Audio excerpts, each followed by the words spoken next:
If you ever consider a pre-possession agreement, also known as a pre-closing occupancy or an early move-in agreement, there are some elements of this agreement that you really must pay attention to or run the risk of not doing so. Hi, I'm Gordon Baker with RE/MAX Alliance Group, and let's talk about the pitfalls and risks of these types of agreements.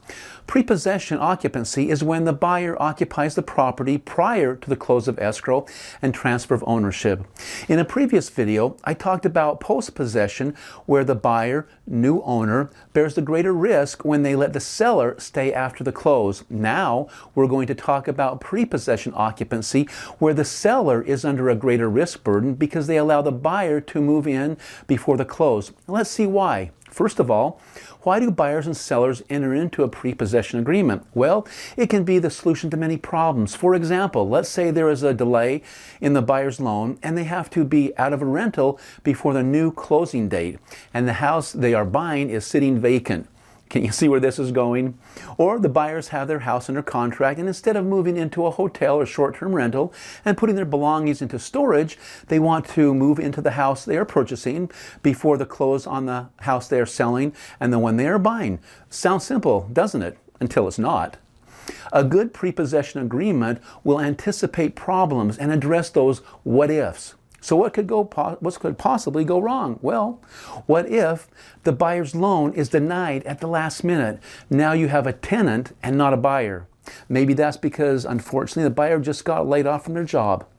Or the buyer moves in and, contrary to the letter they submitted with their offer saying how much they love the house and everything about it, unfortunately, they've fallen out of love with the house and buyer's remorse has set in.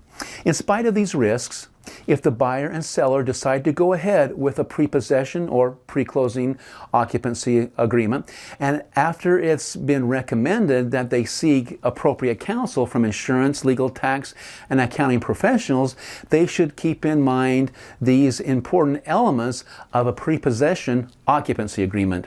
First is tenancy.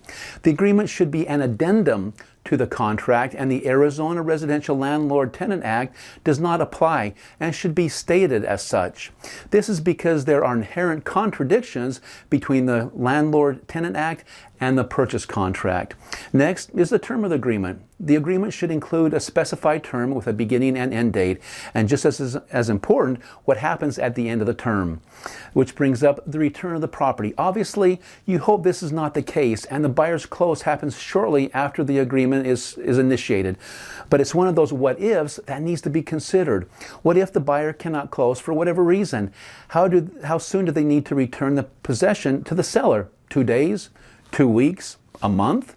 Next is the condition of the property. It should be stipulated that the buyer is accepting the property in the existing condition when they move in, preferably after a walk through the property where they confirm the property is in substantially the same condition as when the contract was accepted. Now, what about remaining repairs that were agreed upon? Now, contingencies.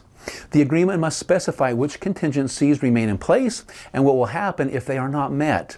Or are all contingencies waived, including but not limited to financing, due diligence, HOA disclosures, title report, and appraisal, so you don't find yourself renegotiating the contract while the buyers are occupying the house. This is one way to address buyer's remorse and will remove the opportunity for buyers to easily cancel the contract. And now, insurance. I talked about this in a prior video. The insurance needs to match the occupancy.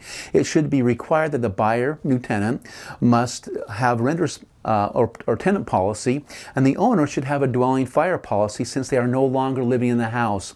Now, a quick question. What if something happens? Who pays the deductible? Is it split 50-50 or fall completely to one party? Now, additional earnest money or security deposit. Since the sellers are bearing the greater risk, some would suggest that there is additional earnest money or security deposit that is released to the seller if the sale does not close and if there is property damage. Next is the infamous repairs and maintenance. Similar to the post-possession occupancy situation, this is one of the bigger what-ifs. In the purchase contract, it states that the seller has the responsibility to maintain and repair the property prior to pre-close or possession. While in a residential lease, the seller is responsible during tenancy. Obviously, this has to be very well understood who is responsible for repairs and maintenance. Now, quickly before we get to the last what if you're finding this information helpful, please like and subscribe if you want, or not. It's up to you.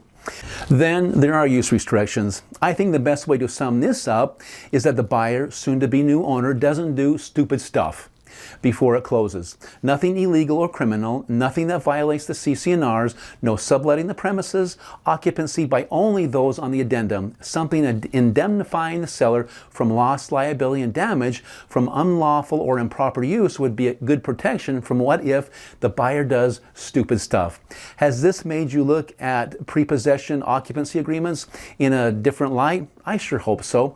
Keep in touch and watch out for my next real estate video with great content. And reach out to me, Gordon Baker, 480-326-8571 if I can help you. Thank you.